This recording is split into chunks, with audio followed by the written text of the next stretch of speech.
Hey everyone, it's Boogeyman Ben. Hope everyone's doing well and everyone's having a nice weekend. This is going to be a video for my friend Frank.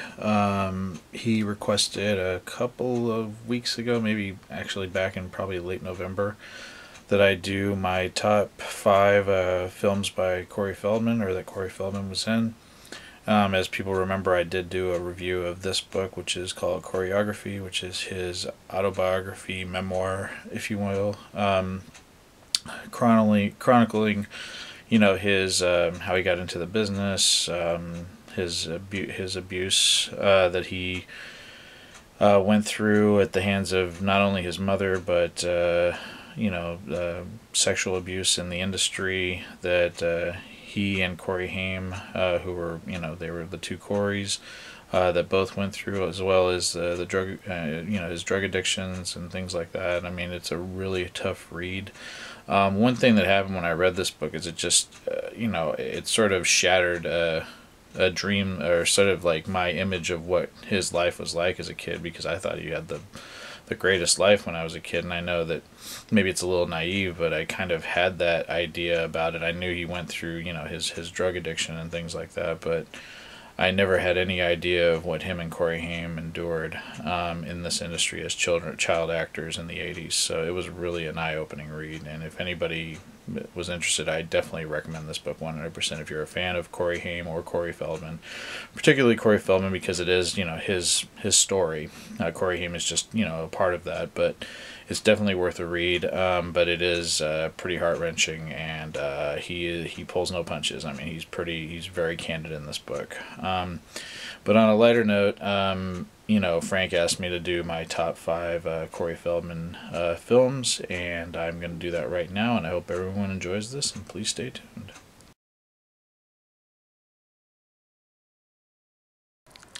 So before I get into my top 5, I want to do an honorable mention, a film that Corey Feldman did recently, and that is Lost Boys: The Thirst. Now, a lot of people might be shocked by this, but I actually really enjoyed this film. I was not a fan of the second film in the series, which was the first sequel to Lost Boys, I did not like the second film, Lost Boys: The Tribe. I was very disappointed in that sequel, especially having to wait 21 years for it since the original. I felt like Lost Boys: The Thirst, even though it did have its problems, I did think there was some poor acting in it.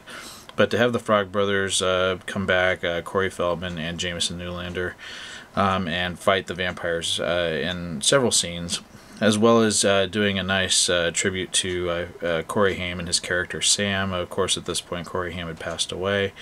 So I thought that was really nice as well, and it just had a better feel to it. I mean, in no way does it, compare to the original Lost Boys film, but I don't think anything would at this point, given that there was such a big gap between the first one and the sequels.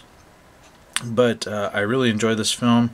I had a lot of fun watching it, and I think it should have been the first and only sequel to the original Lost Boys film.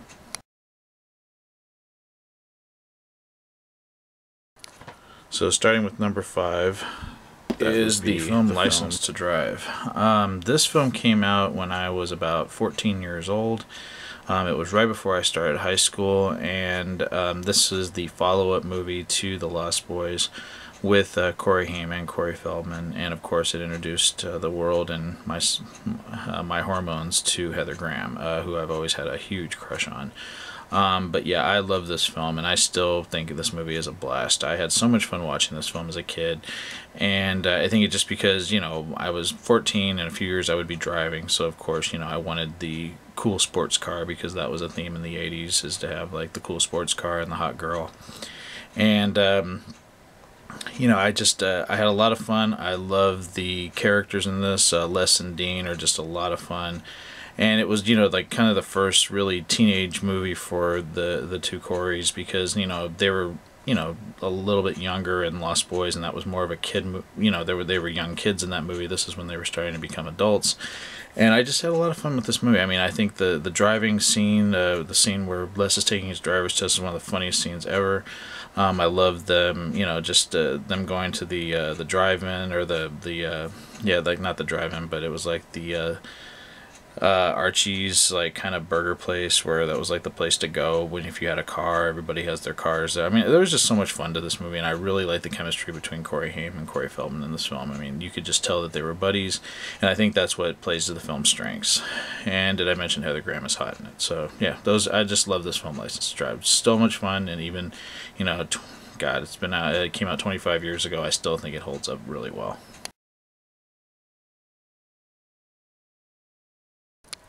My number 4 pick for favorite Corey Feldman movie would go to The Goonies. Have been a big fan of this film since the first time I saw it, which was on HBO back in '86. I didn't see it in the movie theaters, but always wanted to. At this point, I had known Corey Feldman from Friday the 13th Final Chapter and Friday the 13th New Beginning and Gremlins. So I was really, happy to see him in another film. But also you have, other great kid actors in this, like Sean Astin and Josh Brolin. Just really a lot of fun. There's not enough good things you can say about this film. It's great that this film has sort of developed a cult status over the years since it came out, which is close to being 30 years since it was released. Is insane. But yeah, I've always loved this film. Love the story. Love the kid characters. They all work real well together. Love the Oregon setting of Astoria, which is a place I've always wanted to go visit. And yeah, just a lot of fun. Love the Goonies.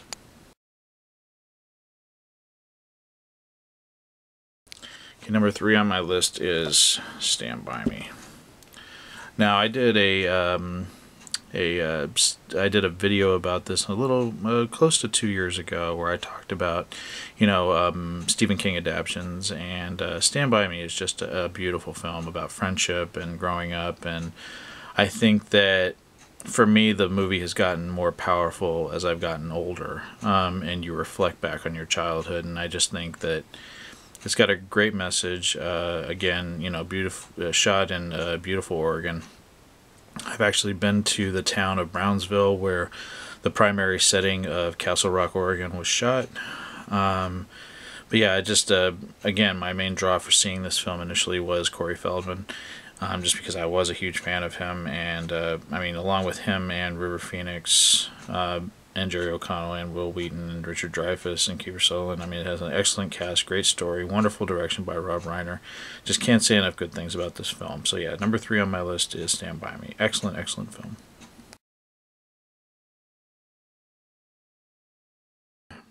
Okay, number 2 on my list is Friday the 13th, the final chapter. This was, I mean, I'd seen him in Gremlins, probably around the same time, but I saw Friday the 13th final chapter right before Friday the 13th, the New Beginning opened. So it would be a year after Gremlins came out. So Gremlins was the first thing I remember seeing Corey Feldman in, and then I watched Friday the 13th, the final chapter, and this movie is still, I think, I would say that this is probably the scariest Friday the 13th movie. It just is really well done. I think the fact that there was a child involved in this one, whereas the other ones just dealt with teenagers, but the fact that this one had a family in it, and I mean, I think there was just so much more at stake in this film. I think it's a really well written Friday the 13th film. Not as well written as Jason Lives, which is my absolute favorite, but I think this is my second, this would probably be my second favorite if I had to rank them. I would say the final chapter is my second favorite in the Friday the 13th universe. I think Corey Feldman did a great job as Tommy Jarvis. I mean, you really felt like he was in jeopardy. And then, the showdown with him and Jason, I still think is one of those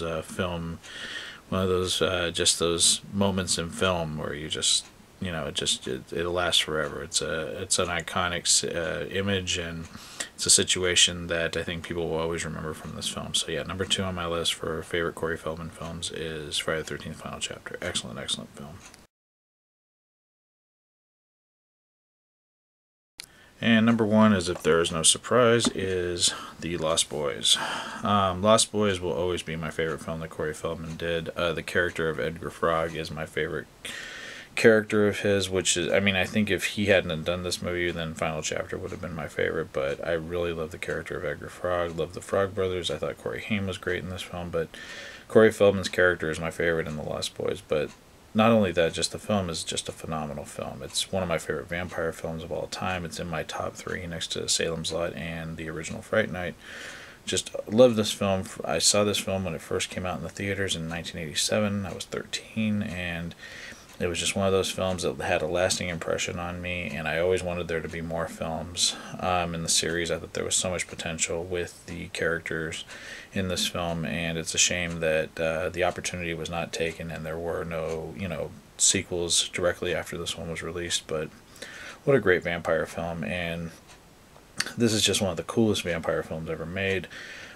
Exceptional cast, exceptional direction by Joel Schumacher. I mean, there's just nothing bad about this film at all. And like I said, Corey Feldman just kicks ass as Edgar Frog, and I just love everybody in this film as well.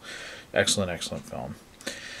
So that is it, Frank. I hope you enjoyed this, and those are my top 5 Corey Feldman films, and hope everyone enjoyed this as well, and stay tuned for more videos coming soon. Hope everyone has a great day. Take it easy. Peace.